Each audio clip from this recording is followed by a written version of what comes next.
শুরু করছি আজকের ক্লাস প্রাইমারি সহকারী শিক্ষক চতুর্থ ধাপ 2019 সালে আসা প্রশ্নের ইংরেজি অংশের সমাধান। তো চলে যাব, এটা একইভাবে মডেল টেস্ট হিসেবে কাজ করবে, আপনারা মডেল টেস্ট হিসেবে উত্তর করবেন।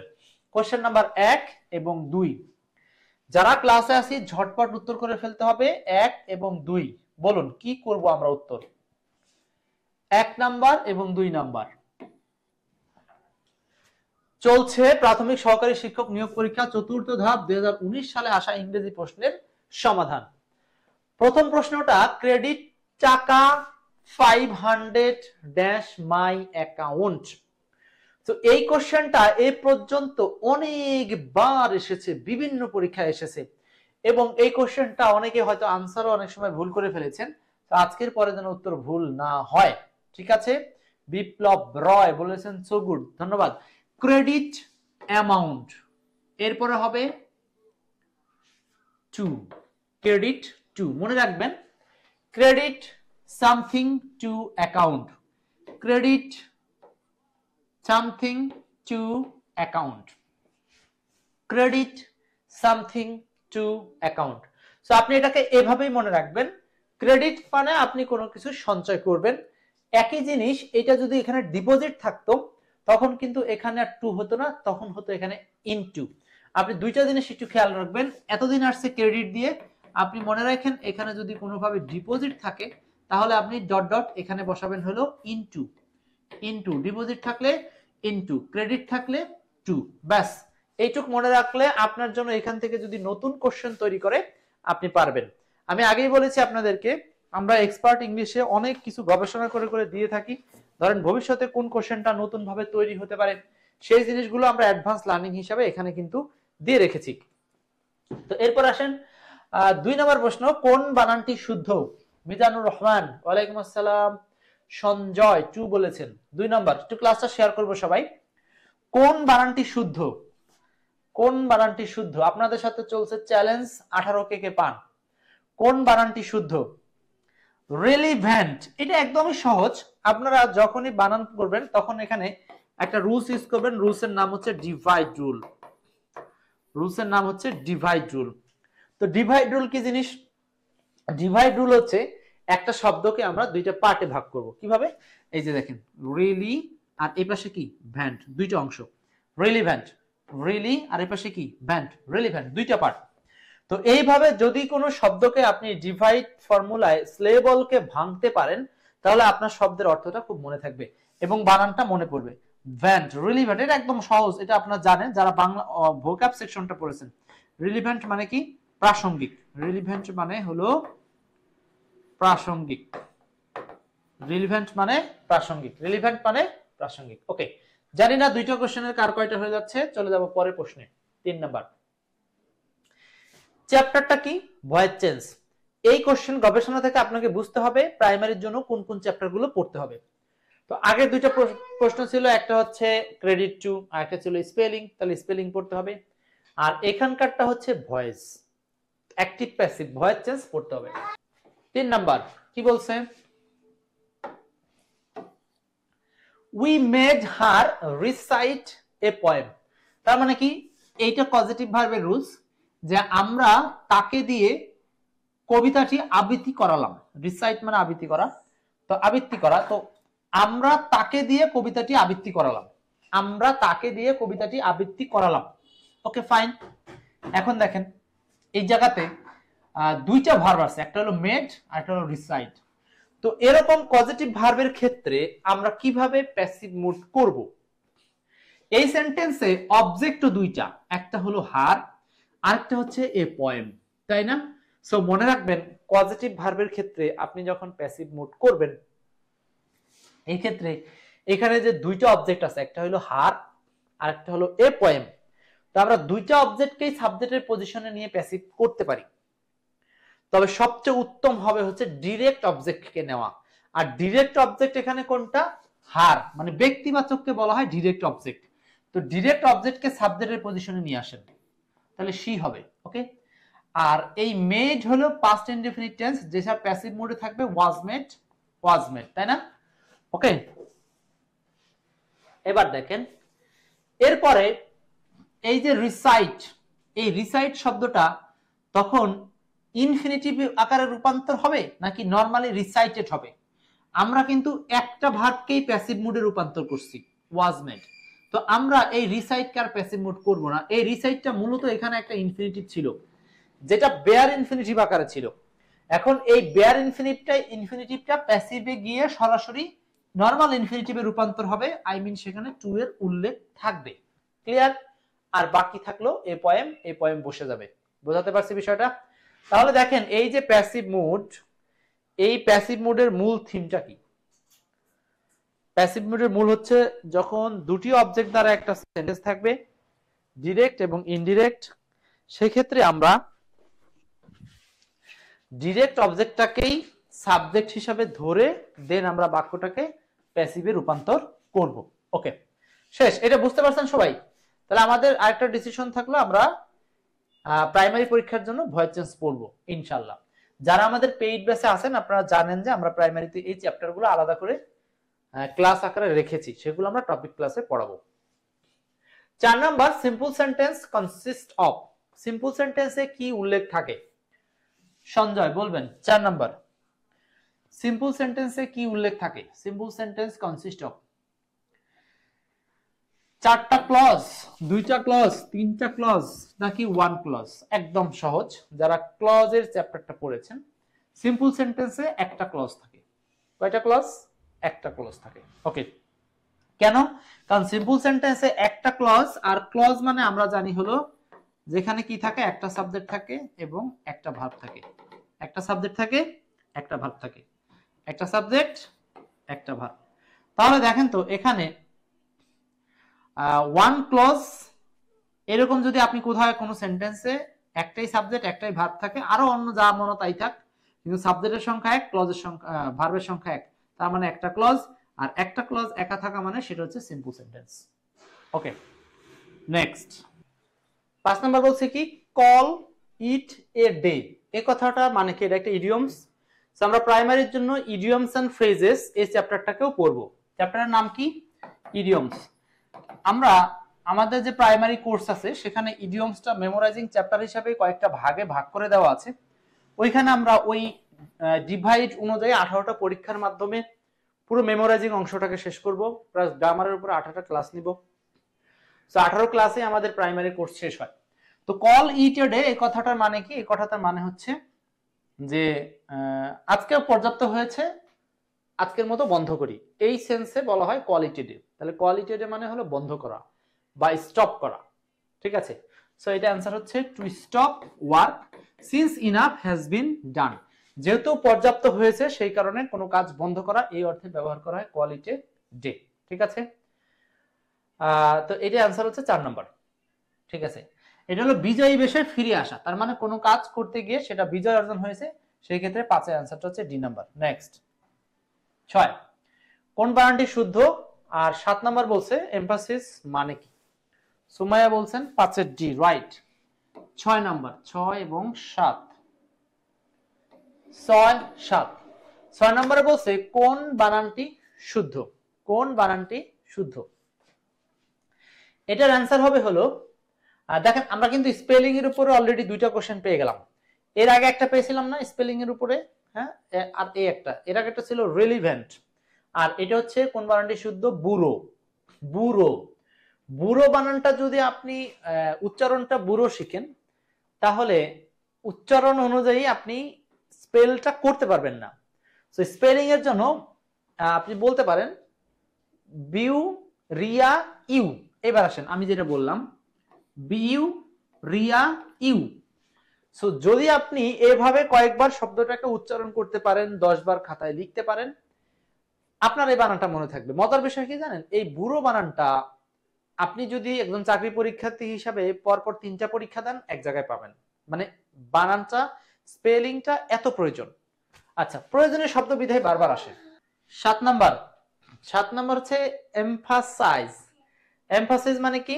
এমফাসিস মানে হলো কোনো কিছুর উপর জোর দেওয়া, যেটাকে আসলে আমরা ইম্পর্টেন্স বলে থাকি। তো 7এর উত্তরটা হচ্ছে ইম্পর্টেন্স।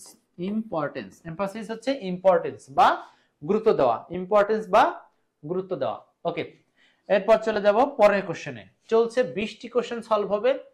এবং এই 20টা কোশ্চেনে আমরা বোঝার চেষ্টা করতেছি প্রাইমারির জন্য কোন কোন চ্যাপ্টারগুলো পড়বেন, প্রাইমারি পরীক্ষায় কোন কোন চ্যাপ্টারগুলো আমাদের জন্য জরুরি, সেটা একটা এই কোশ্চেন রিসার্চ থেকে অলরেডি আমরা বুঝে নিব। 8 নম্বরে বলছে লুক আফটার। লুক আফটার মানে কি? লুক আফটার এটা হচ্ছে গ্রুপ ভার্ব। তাহলে আমাদেরকে কি পড়তে হবে? গ্রুপ ভার্ব পড়তে হবে, গ্রুপ ভার্ব। তো গ্রুপ ভার্ব, লুক আফটারে বাংলা আমার মনে হয় অনেকেই জানেন, এটা ভুলার কথা না। লুক আফটার মানে দেখাশোনা করা, take care. 9 number synonym for mystery. Mystery মানে কি? মিস্ট্রি মানে হচ্ছে রহস্যময়। মিস্ট্রি মানে হলো রহস্যময়। মিস্ট্রি মানে রহস্যময়। অ্যান্সার হবে হলো এনিগমা। এনিগমা মানে কি? রহস্যময়, বা যেটা সাধারণত গুপ্ত বিষয় থাকে, বা যেটা সরাসরি জানা যায় না বা বোঝা যায় না। ঠিক আছে, ওকে। 9 নম্বর বলছে সিনোনিম ফর মিস্ট্রি। মিস্ট্রি মানে রহস্যময়। তো এখানে রহস্য বোঝাতে কোনটা অ্যান্সার? এনিগমা। আচ্ছা, আর এদিকে লুক আফটার মানে দেখাশোনা করা, টেক কেয়ার। তাহলে আমরা গ্রুপ ভার্ব চ্যাপ্টারটা পড়বো, আর হলো সিনোনিম অ্যান্টোনিম চ্যাপ্টারটা পড়বো। মনে রাখবেন কোন কোন অধ্যায়গুলোর কথা বলতেছি আসন্ন প্রাইমারি পরীক্ষার জন্য। 10 number, choose the correct past participle form of the word drink. এগুলো 19 সালে কেন দিয়েছে আমি জানি না, আমার মনে হয় প্রাইমারি টিচাররা এগুলো পারে না, তাদের কাছে মনে হয়েছে এই জন্য এরকম দিত। ঠিক আছে, কিন্তু আমার কাছে তো মনে হয় প্রাইমারি শিক্ষকদেরকে এত সহজ কোশ্চেন দেওয়া উচিত না। যেটা 22 সাল থেকে মানে 23 সাল থেকে প্রাইমারি কোশ্চেন গুলো একটু স্ট্যান্ডার্ড হয়, তার আগে এত সহজ টাইপের কোশ্চেন গুলোই ছিল। তো যাই হোক, যেমন ড্রিঙ্ক, ড্রিঙ্ক মানে কি? কোনো কিছু পান করা। তো ড্রিঙ্ক থেকে অ্যান্সার হবে হচ্ছে পাস্ট পার্টিসিপল চাইছে। ড্রিঙ্ক এটা হয় ড্রাঙ্ক, আর একটা হচ্ছে ইউএন কে, ড্রাঙ্ক, তাই না? Drink, drunk, drunk. তো উত্তরটা হচ্ছে এ নাম্বার। এই চ্যাপ্টারটার নাম কি? এই চ্যাপ্টারটার নাম হলো conjugation of verb. Conjugation of verb, conjugation of verb. So 10 এর অ্যানসারটা হচ্ছে এ নাম্বার। 10 এর অ্যানসার এ। তাহলে কোন চ্যাপ্টার? কনজুগেশন অফ ভার্ব, যেটাকে আমরা স্ট্রং উইক ভার্ব নামে পড়ি। আমাদের এই বইতে স্ট্রং উইকও লেখা আছে, আবার কনজুগেশন অফও লেখা আছে, দুই ভাবেই লেখা আছে। ওকে, তো চলেন চলে যাই পরের কোশ্চেনে। হচ্ছে তো? কার কার হচ্ছে একটু রিঅ্যাকশন দিবেন। আর যেহেতু বলছি মডেল টেস্ট আরো 10টা কোশ্চেন আছে, দেখবো আরো 10টার মধ্যে কার কার 9টা হয়। এটাই চ্যালেঞ্জ যে আপনি কতটুকু পারেন। হ্যাঁ, ক্লাসটা শেয়ার করবেন এবং এই সাজেশন অনুযায়ী আপনারা প্রাইমারির জন্য পড়বেন। 11 নাম্বার, আমরা কিন্তু প্রতি রবি, মঙ্গল, বৃহস্পতি আপনাদের সাথে যে ক্লাসগুলো নিচ্ছি সেটা হচ্ছে আমাদের পেইড বেসে, আর ফ্রি বেসে শনি সম্বুধ ক্লাস নিচ্ছি। ফ্রি ব্যাচটা আসলে শুধু কোশ্চেন সলিউশন, আর পেইড ব্যাচে প্রশ্ন, রিসার্চ আছে, প্লাস সেখানে 18টা ক্লাস আছে, 18টা এক্সাম আছে, রুটিন বাঁধা আর কি। তো 11 নম্বর বলছে which one is a correct sentence. নিচের কোনটা সঠিক? ফাইন। এই কারেকশন চ্যাপ্টারটা আপনারা যারা না পড়ে প্রাইমারি পরীক্ষা দিতে যাবেন, তারা মনে রাখেন আপনি 2টা কোশ্চেন পাবেন না। এখান থেকে 2টা কোশ্চেন আসে কারেকশন। এখন বলবেন কারেকশন নামে তো পৃথিবীতে কোনো আলাদা চ্যাপ্টার করার প্রয়োজন নেই। হ্যাঁ, নাই, কিন্তু কারেকশন চ্যাপ্টারটা সকল অধ্যায়ের সমন্বয়ে একটা অধ্যায়। যেমন এখানে 4টা লাইন দেওয়া আছে, এই 4টা লাইন যে নির্দিষ্ট কোনো একটা অধ্যায় ফেলবেন তা হতে পারে, অথবা গ্রামারের কোনো একটা চ্যাপ্টারের মধ্যে রুলসটা পড়তে পারে। যেমন এটা হচ্ছে কমন মিস্টেক টাইপের আর কি, যে আপনি যখন নারী দেখা বলতে বোঝানো হয় যে পালস চেক করা, ডাক্তার যখন পালসের অবস্থা চেক করে, তখন সেটা আসলে কি ফাউন্ড হয়, না স হয়, না এক্সামিন হয়? অ্যান্সার হলো ফিল হয়। তো এই যে নারী দেখা অর্থে, বা যেটাকে আমরা বলি পালস পরীক্ষা করার অর্থে, সেখানে কোন ভার্বটা ইউজ করবেন, এইটা হচ্ছে কমন মিস্টেকের একটা সেন্স। সো ভার্বের সাধারণ কমন মিস্টেক থেকে ফিরে আসার জন্য এখানে হবে হচ্ছে ফিল। কি হবে বলেন? ফিল হবে অ্যান্সার। ওকে, তো 11 আনসারটা ডি নাম্বার। ওকে, নেক্সট চলে যাব পরের কোশ্চেনে। 12, I wish you success in life, what type of sentence is it? খুব ভালো। এটা একটা কনফিউশন কাজ করবে আপনাদের, যে আপনি এটাকে কি করবেন, এই সেন্টেন্সটাকে আসলে কি করা যায়। ওকে, এই মুহূর্তে যারা ক্লাস দেখছেন, এসআই রাসেল সহ 8 জন আসেন। যেহেতু প্রাইমারির উদ্দেশ্যে সাজেশনমূলক ক্লাস, সবাই চাইলে ক্লাসটা একটু ফ্রি শেয়ার করে দিতে পারেন। 12 নম্বর বলছে I wish you success in life, আমি প্রত্যাশা করি তোমার জীবনে তুমি সফল হও। ভালো কথা। সো এই সেন্টেন্সটাকে কি অ্যাসার্টিভ বলবো না অবজেক্টিভ বলবো? একটা হচ্ছে আপনি কারো সম্পর্কে প্রার্থনা করলেন, সো এটা কোন সেন্টেন্স? হ্যাঁ, প্রার্থনামূলক সেন্টেন্স গুলো বাক্যের শেষে ফুল স্টপ হয়, অ্যাসার্টিভ সেন্টেন্স গুলো বাক্যের শেষে ফুল স্টপ হয়। বাট এই সেন্টেন্সটাকে আমরা কি করব? হ্যাঁ, খেয়াল করবেন যে বাক্যে উইশ, প্রে, প্রার্থনা বোঝায় সেগুলো আমরা ব্যবহার করব অপটেটিভ হিসাবে। তো এই সেন্টেন্সটাও অ্যান্সার হবে অপটেটিভ। 12 নম্বর। তো আমার মনে হয় এই যে অ্যাসার্টিভ, ইন্টারোগেটিভ, অপটেটিভ, আইডেন্টিফাই, এটা নিয়ে আর কোশ্চেন আপনাদের দিবে না, কারণ হচ্ছে এই কোশ্চেনগুলোর প্রয়োজনীয়তা ফুরিয়ে গেছে। ঠিক আছে? আর কারণ হচ্ছে এখন আস্তে আস্তে কোশ্চেন কঠিন হবে, কারণ আপনারা জানেন যে এখন অনার্স মাস্টার্স পাস করা সবার জন্য পরীক্ষা হয়, সো কম্পিটিশনও বেশি। দ্যাটস ওয়াই আমাদেরকে ওই টাইপের কোশ্চেনগুলোই দিবে যে চ্যাপ্টারগুলো থেকে বাস্তব জীবনে বেশি প্রয়োজনীয়তা রয়েছে। এবং কি বলবো, যে কম্পিটিশনের ক্ষেত্রে যেগুলো বাছাই করতে সুবিধা হবে, মানে ক্যান্ডিডেট বাছাইয়ের ক্ষেত্রে যে চ্যাপ্টারগুলো দিলে সুবিধা হবে সেগুলোই দিবে। 13 number, their house is quite similar. Okay, dash hours. 14 number, he prefers reading dash writing. তো বলেন, দুইটা কোশ্চেনই আসছে হলো অ্যাপ্রোপ্রিয়েট প্রিপোজিশন অধ্যায় থেকে। অ্যাপ্রোপ্রিয়েট প্রিপোজিশন, অ্যাপ্রোপ্রিয়েট প্রিপোজিশন 2019 সালে কোশ্চেন সমাধান চলতেছে। বলেন, আকলিমা আফরিন বলছেন 12 ডি নাম্বার, রাইট। 13, 14 বলেন, 13 এবং 14। দেখতে চাই আজকের এই 20টা কোশ্চেনের মধ্যে আপনি কয়টা কোশ্চেন পারেন। আমি আগেই বলেছি 18টা কোশ্চেন পারা মানে আপনার সাধারণভাবে বোঝা যাবে যে আপনার নলেজ আছে, আর 15টা পারা মানে আপনার নলেজ নাই, ইংরেজি আরো শিখতে হবে। আসেন, বলছে দেয়ার হাউস, তাদের বাড়ি, ইজ কোয়াইট সিমিলার। সিমিলারের সাথে অ্যাপ্রোপ্রিয়েট প্রিপোজিশন হবে টু, সিমিলার টু। আচ্ছা, 14 নাম্বার, হি প্রেফারস রিডিং।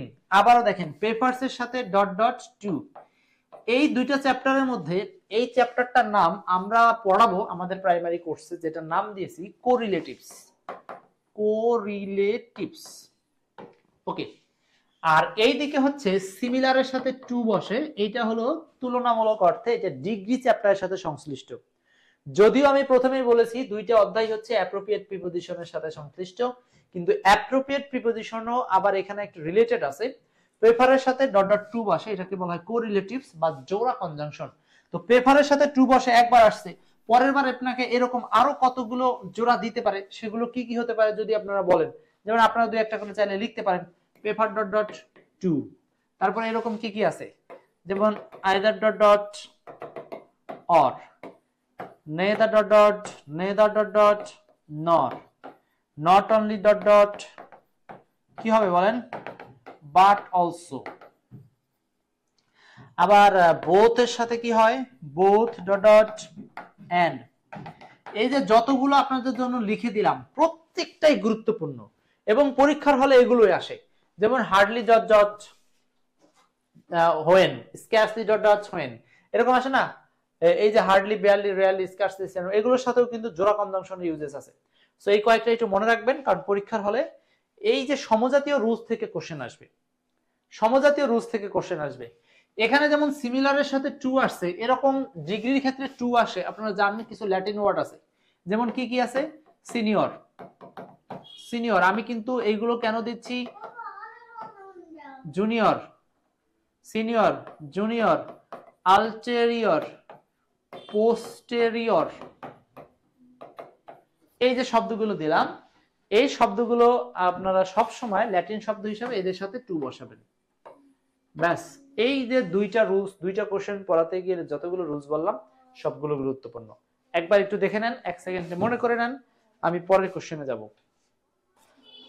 ওকে, শেষ করলাম, চলে যাই পরের প্রশ্নে। সাদ্দাম, আকি আমিন, 15, 16, 15। সাদ্দাম বলেছেন 6 নম্বর কোশ্চেন। আচ্ছা, সাদ্দাম অনেক পিছনে আছে। 15 বলছে although he is poor he is honest। Simple তৈরি করতে বলছে। এই চ্যাপ্টারটা গুরুত্বপূর্ণ। এই চ্যাপ্টারটা কি, এইটা হলো যেটাকে বলে ট্রান্সফরমেশন, যেটাকে আমরা কি বলবো, ট্রান্সফরমেশন, ট্রান্সফরমেশন, ট্রান্সফরমেশন, ট্রান্সফরমেশন চ্যাপ্টারটাও খুব গুরুত্বপূর্ণ। আচ্ছা, although he is poor, যদিও সে গরিব, he is honest, সে সৎ। এটাকে সিম্পল করলে কি হবে দেখি, দ্রুত কে অ্যানসার দিতে পারেন। এটা আছে কোন সেন্টেন্সে, বাক্যটা আছে কমপ্লেক্সে, যেহেতু although আছে। তো কমপ্লেক্স থেকে যদি আমি সিম্পলে করতে চাই, কমপ্লেক্স থেকে যদি আমি সিম্পলে করতে চাই, তাহলে প্রথম কথা হচ্ছে সিম্পল সেন্টেন্সের শর্তটা মানতে হবে। এই কোশ্চেনে একটা প্রশ্ন ছিল সিম্পল সেন্টেন্স মানে একটা ক্লজ, আর একটা ক্লজ মানে যেখানে কি থাকবে, একটা সাবজেক্ট থাকবে প্লাস একটা মাত্র ভার্ব থাকবে, এবং ওই সিম্পল সেন্টেন্সে নো কনজাংশন, কোনো কনজাংশন থাকবে না, কোনো কনজাংশন থাকবে না, কোনো কনজাংশন থাকবে না। তাহলে এই জায়গাতে যে কমপ্লেক্স সেন্টেন্সটা আছে অলদো, এই কমপ্লেক্স সেন্টেন্সের কনজাংশনটা প্রথম কথা বাদ দিতে হবে। তো এই অলদো বাদ দিয়ে সবগুলো সেন্টেন্সই তৈরি করা আছে, ফাইন। দ্বিতীয় কথা হলো পুরো বাক্যের মধ্যে একটা সাবজেক্ট একটাই ফাইনাইট ভার্ব লাগবে। সো এরকমটা কয় জায়গাতে আছে বলেন, একটাই সাবজেক্ট একটাই verb, he is, he is, he is, he is, সবগুলোতে একই অবস্থা। এখন প্রশ্ন হলো তাহলে বাকি সবগুলোর মধ্যে পার্থক্য কি? পার্থক্য যেমন বলছে in spite of, okay fine, despite ঠিক আছে, ডেসপাইট ঠিক আছে, ইন স্পাইট অফ ঠিক আছে। সত্ত্বেও বোঝাতে আপনারা জানেন যে ডেসপাইটের সাথে অফ বসে না, কিন্তু ইন স্পাইটের সাথে অফ বসে, সেটাও ঠিক আছে। তাহলে সমস্যাটা কি, মিলাবো কিভাবে? এবার আসেন, আনসারটা হচ্ছে এই যে in spite of his poverty. কেন পভার্টি হয়ে গেল পোর থেকে? মনে রাখবেন ইন স্পাইট অফ এইটা হচ্ছে একটা প্রিপজিশনাল ফ্রেজ, আর আমরা জানি প্রিপজিশনের পরে বসে নাউন। দ্যাটস ওয়াই এই প্রিপজিশনাল বা ফ্রেজ বা প্রিপজিশনের পরে এই যে পভার্টি, পোর শব্দটা হয়ে গেছে পভার্টি নাউন, এবং এই সাবজেক্টটাকে আমরা বাদ দেওয়ার জন্য তৈরি করেছি পসেসিভ হিসাবে হিজ, এবং এই ইজ ভার্বকে আমরা তুলে নিয়েছি। কেন তুলে নিয়েছি? কারণ পুরো বাক্যে আমার লাগবেই একটা ফাইনাইট ভার্ব যেটা অলরেডি আছে, একটা সাবজেক্ট যেটা অলরেডি আছে। তো এই সাবজেক্টটাকেও চেঞ্জ করে আমরা পসেসিভ তৈরি করেছি, ভার্ব বাদ দিয়েছি, অ্যাডজেক্টিভটাকে চেঞ্জ করে নাউন তৈরি করেছি, এবং এই কনজাংশনটাকে চেঞ্জ করে প্রিপজিশনাল ফ্রেজ তৈরি করেছি। তাহলে দেখেন কতগুলো চেঞ্জের মাধ্যমে জিনিসটা ঘটেছে। যদি আপনি ক্লজ আর simple clause, complex compound sentence এই দুটো অধ্যায়কে মিলিয়ে পড়তে পারেন, ইনশাআল্লাহ আপনাদের আর কোনোদিন এই সেন্টেন্স চেনা নিয়ে সমস্যা হবে না। ক্লজ আর হচ্ছে সিম্পল কমপ্লেক্স কম্পাউন্ড নিয়ে সুন্দর আলোচনা কিন্তু এখানে আছে। এটা আমাদের পেইড ব্যাচও আপনাদের সাথে আলোচনা হবে যারা পেইড ব্যাচে আছেন ইনশাআল্লাহ। তাহলে কোশ্চেনটা কি সবাই বুঝতে পারছেন? এখন আসেন বাকিগুলো কেন হয়নি। ডেসপাইট দিয়েছেন, এর সাথে হিজ অনেস্টি দিয়েছেন, এখানে অনেস্টি আসার কোন যুক্তি আছে? আসিল পোর, তো অনেস্টি কেন আসবে? কারণ অনেস্টি অংশ তো আমরা পরে রেখেই দিয়েছি। সাবঅর্ডিনেট ক্লজটাকে আমরা সংক্ষেপ করেছি, কিন্তু মেইন ক্লজটাকে ঠিকঠাক রেখে দিয়েছি। ওকে, তাহলে এটা গেল বাদ। এরপর আসেন 3 নম্বরে বলছে despite his poverty he is honest. এইটা কেন ভুল হতে পারে? Despite his poverty he is honest, despite his poverty, তার দারিদ্রতা থাকা সত্ত্বেও, এটা তো সেম। সিম্পল সেন্টেন্স হিসেবে তো এটাও হতে পারে, সিম্পল সেন্টেন্স হিসেবে তো এটাও হতে পারে। আচ্ছা, এখন এই দুটোর মধ্যে আসলে পার্থক্য কি আমি একটু খুঁজি। পার্থক্য নাই। যদি অপশন এ না থাকতো আপনি সি দিতেন, এতে কোনো সমস্যা নাই, দুইটি অ্যান্সার, ডেসপাইট হিজ পভার্টি। 4 নম্বরে বলছে in spite of having poor, having হবে না, কারণ এই ইজ ভার্বটাকে চেঞ্জ করে বড়জোর প্রয়োজন হলে বিভিন্ন জায়গায় বিং বসে, কিন্তু হ্যাভিং হওয়ার সুযোগ নাই। ওকে, চলে গেলাম। 15 উত্তরটা হচ্ছে এ নাম্বার, না থাকলে অপশন হবে সি নাম্বার। জানি না কে কি অ্যান্সার করেছেন, কেউ কেউ বলছেন ডি নাম্বার, ডি নাম্বার কিন্তু হচ্ছে না। সঞ্জয় আক্ষী বলেছেন A number, A number right. চলে যাব পরের কোশ্চেনে। 16, the idiom let things slide, let things slide, দেখেন ইডিয়মস এন্ড ফ্রেজ থেকে কোশ্চেন হয়েছে। ইডিয়মস এন্ড ফ্রেজ বলেন কি করব? 16 number, 16 idioms and phrase. Let things slide, let things slide, এটা বাংলা কি? ইডিয়মস এন্ড ফ্রেজ চ্যাপ্টার থেকে অলরেডি আমরা দুইটা কোশ্চেন কিন্তু পেয়ে গেলাম এই প্রাইমারি পরীক্ষায়, প্রাথমিক সহকারী শিক্ষক নিয়োগ 4র্থ ধাপ 2019 এর পরীক্ষায়। তো আসন্ন প্রাইমারি পরীক্ষাতে আপনার ইডিয়মস এন্ড ফ্রেজ পড়তে হবে, খুব গুরুত্বপূর্ণ। বাছাই করে আপনি 300-র মতো ইডিয়মস এন্ড ফ্রেজ বাছাই করবেন, যেগুলো বিগত সালে আসছে প্লাস বিসিএস এ আসছে, বিসিএস প্রাইমারি, এই দুই জায়গাতে আসা কোশ্চেনগুলোর উপরে বেশি জোর দিবেন। এর পাশে সম্ভব হলে আপনারা কিছু জরুরি পিএসসির কোশ্চেন দেখতে পারেন, আপডেট মানে রিসেন্ট 2 বছরের। খবরদার পুরাতন বই পড়বেন না যেখানে কোশ্চেন অ্যাড হয় না। অনেকেই বলবে যে কোশ্চেন অ্যাড না হলেও সব আছে বইতে, ওগুলো দরকার নাই। আপনি পরে বুঝবেন জিনিসগুলো, ব্যাখ্যার মধ্যে অনেক ব্যাপার স্যাপার আছে, কোশ্চেনের মধ্যে অনেক কাজ সাজিয়ে আছে, এই জন্য আপডেট বইগুলো পড়বেন। The idiom let things slide, এটার বাংলা হচ্ছে ইগনোর, মানে কোনো কিছুকে অবজ্ঞা করা। ইগনোর, লেট থিংস স্লাইড মানে অনুমতি দাও থিংস কোনো বিষয়কে, স্লাইড মানে হলো কি চলে যেতে। তো এটাকে বলা হচ্ছে ইগনোর করা, এটাকে বলা হচ্ছে ইগনোর করা। সাদ্দাম বলছেন হচ্ছে এ নাম্বার, আশরাফুর বলছেন হচ্ছে এ অথবা সি। Right right. নেক্সট, 16টা শেষ হয়ে গেল, আমাদের আর মাত্র 4টা প্রশ্ন আছে, আর মাত্র 4টা কোশ্চেন আছে। দেখবো এই 4টা কোশ্চেন কে কয়টা পারেন। 4টা question. What is the antonym of honorary? Honorary deficit means, দেখছেন ভোক্যাব থেকে অলরেডি আমরা আগেও দেখেছি কোশ্চেন।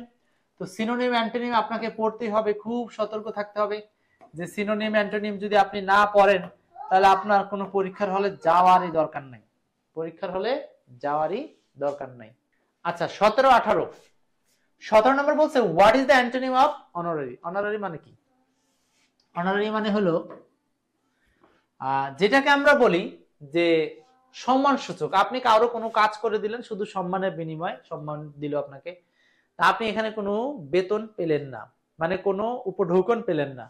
তো এই ক্ষেত্রে এইটার অ্যান্টোনিম চেয়েছে, বহুবার আসছে এই কোশ্চেনটা, বহুবার। হুমায়রা পাখি, হুমায়রা পাখি বলছেন C number, right. Ashraful B number.